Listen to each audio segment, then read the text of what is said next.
It's important we look at the facts. Politics has to be about service. A modern form of national service. The outcome, that's for the voters to decide.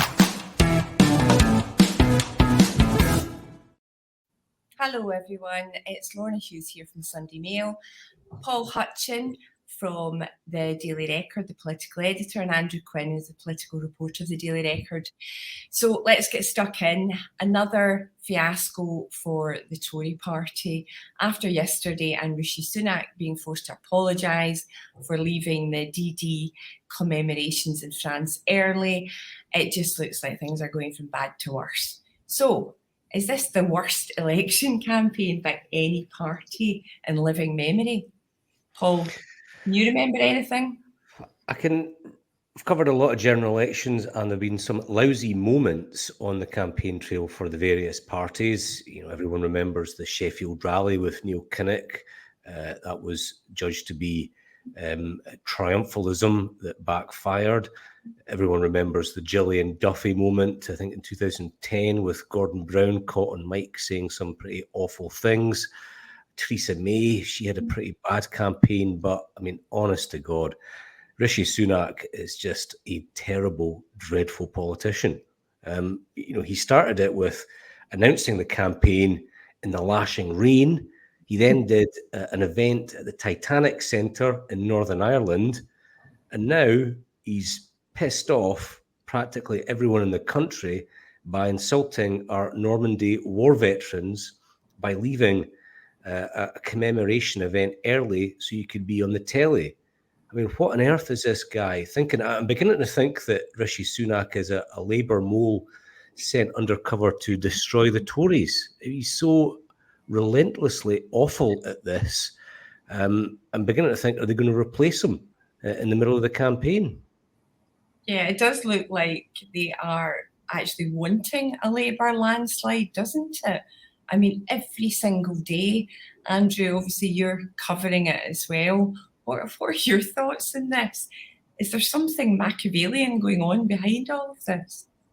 I know, I mean, he is doing genuinely terribly. And he was pretty bad as Prime Minister, I think it's fair to say. He's not made a very good impact, but he wasn't having gaffe after gaffe. But yeah, this time it's going really bad. And even on like areas in which the Tories are traditionally strong. So we're talking about veterans. Defence is really one of the issues where the Tories do quite well. And Labour have made a real effort to look stronger on that. But they're just handing their kind of main issues, the ones that they always do well in, to Labour. So yeah, I think I agree with Paul. He must be a Labour sleeper agent because there's no other explanation for it. Can I just say as well that like this week of all weeks, when Farage enters the race, splitting the right-wing vote and reform, putting massive pressure on the Tories in terms of those Brexit voters that backed Boris in 2019, the red wall voters, those working class people who maybe don't have a university degree,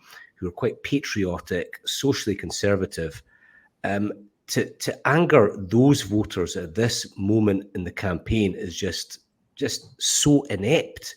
He should be doing everything he can to woo those voters and to flatter them, but he's just angered them yet again. These are the folk who want immigration to fall.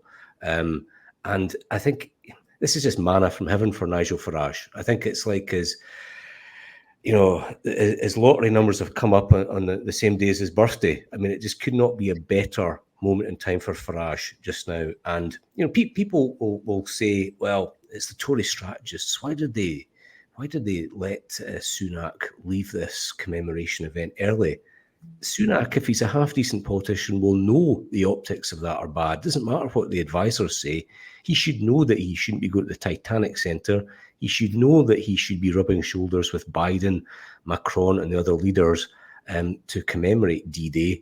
He just doesn't have any good political instincts. He's a guy who was good at making money before he entered the Commons, but he just doesn't have any sound political judgment. Yeah, I think. Sorry, Andrew. Yeah, I was just going to say, I think there was also, he came out later on and he did an interview with Sky today. He was apologising for it, but he also tried to kind of have a go at folk and say people were politicising it and they shouldn't. But it was him that had left the memorial then to go and do a political interview, to go and have a go at Labour over its alleged £2,000 tax plans, which it's not even true. So, I mean, and I don't think the public buy that at all. I mean, he's absolutely dismal, and I can't see any way back. And yeah, it's coming in all sides. I mean, Labour can't believe how well it's going, because Starmer didn't necessarily have one of the best debates on ITV earlier in the week. And Sunak landed a good few blows, but actually now everyone's completely forgotten about that, and they think Starmer looks a bit more prime ministerial, probably. And see, when you've got a 98-year-old D-Day veteran saying you let the country down, I mean, how does that look? Well, very poor for the party, as you say, that, you know, defends and is the champion of the military. But it's the optics of it as well. Just when you're talking about, you know, Starmer and those pictures of Starmer alongside the other leaders with Rishi nowhere to be seen, you know, sends a very clear message that this is the important man here and Rishi is nowhere to be found. It's so poor. But you do think, yeah, he is his own man, so he should have been able to work this out and should have been able to say, I've got to go. Yeah, I mean, you know, to paraphrase Oscar Wilde, it would take a heart of stone not to burst out laughing, you know, given our paper's editorial positions. You know, we should be clear, we're not rooting for Rishi Sunak to do any better, but this is not even a competitive close election now. This is a fight for survival for the Tories. It's about trying to win maybe 100 MPs because their campaign has just gone down the stank. I do think it is the worst campaign in living memory. I cannot recall covering a poorer campaign. No, neither can I. As you say, individual gaffes are one thing, but, you know, what looks like almost a concerted attempt to lose, you know, is quite another. So Tory woes all round, because Douglas Ross is certainly possibly in hot water after yesterday, where he effectively, for want of a better phrase, has nicked a seat off a man who is in hospital, and you know, certainly sounding as if, you know, this was the only alternative. But clearly today, David Duguid has come out saying he wanted to stand, was fit to stand. Nobody's spoken to him, so Ross hasn't spoken to him. And, you know, the SNP are calling it a new low. And it looks like you reported today, Paul, an urgent meeting is going to be held amongst Tory rebels.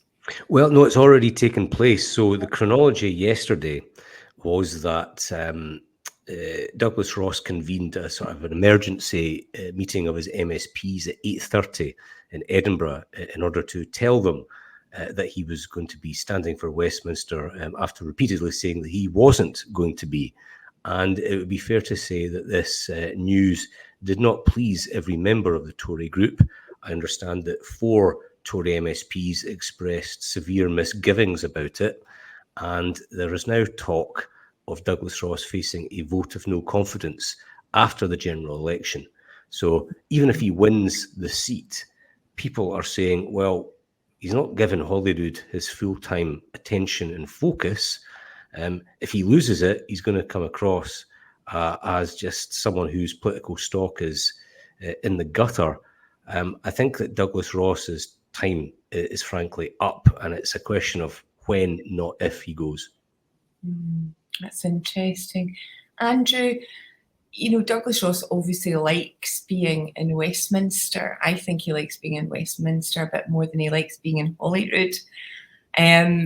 You know, this is obviously what he wanted, however he was protesting, that he was stepping in to obviously help, you know, in this situation. What's your view on what Paul's just said? Yeah, I think that's definitely true. He does like being in Westminster. I mean, that's where he was first elected, and he's in the Scottish Affairs Committee down there, where he sits next to David Duguid, actually, in the Scottish Affairs Committee.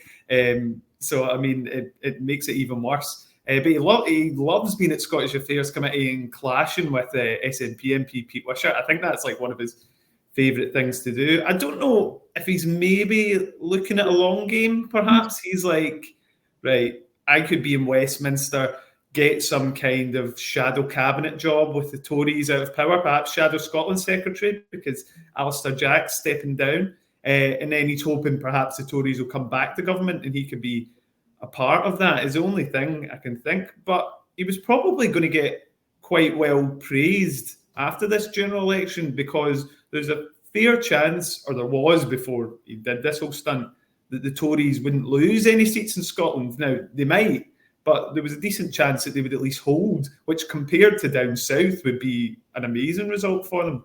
But now he's just turning his whole party against them, and it will be interesting to see whether it makes an impact on voters as well, and it could lose them seats. It's also worth noting, Lorna, that there's a lot of unhappiness inside the Tory party on the way that David Dougad has been treated. I mean, stabbing a candidate in the back when he's recovering from a spinal injury is a pretty lousy thing to do, even for the Conservative Party.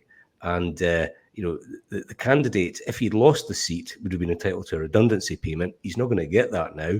And ironically, in a story that was revealed by Andrew, Douglas Ross will get the redundancy payment if he falls short in the Westminster seat. So that's another 15 grand that could end up in the back pocket of Douglas Ross. Every single aspect of this story looks terrible for him. He's damaged goods, and I think he's on the way out.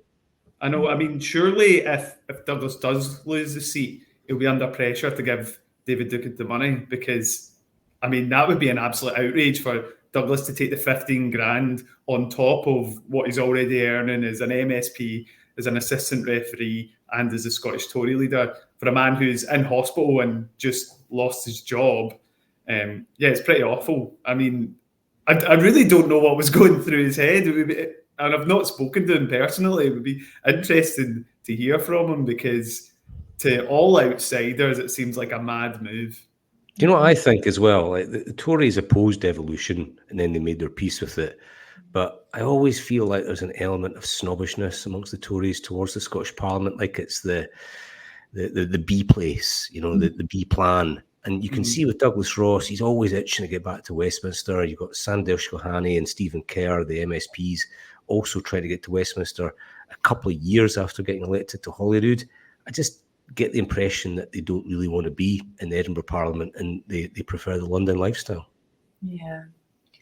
And the SNP are not escaping completely, although you can certainly say that they've had an easier time over the last few days, because they've got lots of attack lines on everybody else, really.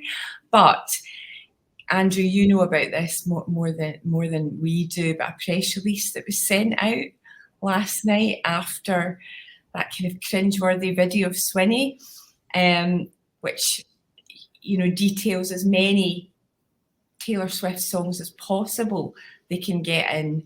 It's all a bit, I don't know, embarrassing again.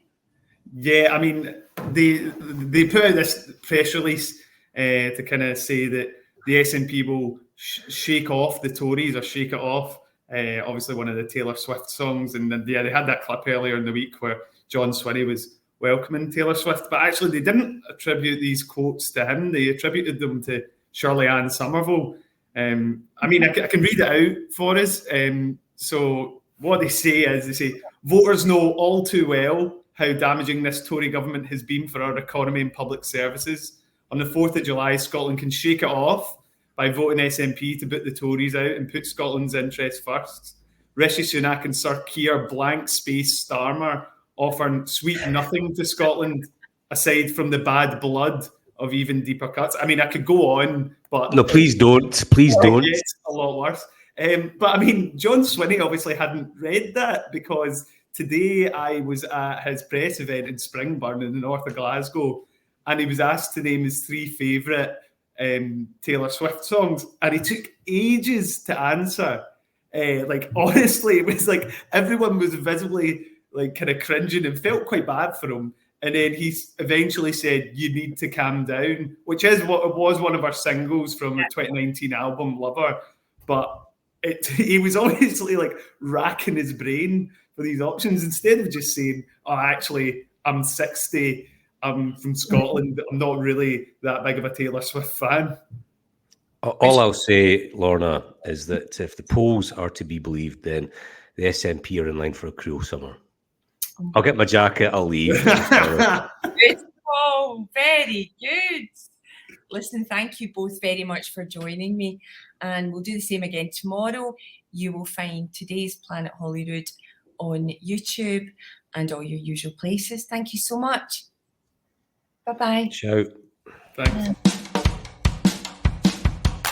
It's important we look at the facts. Politics has to be about service. A modern form of national service. The outcome, that's for the voters to decide.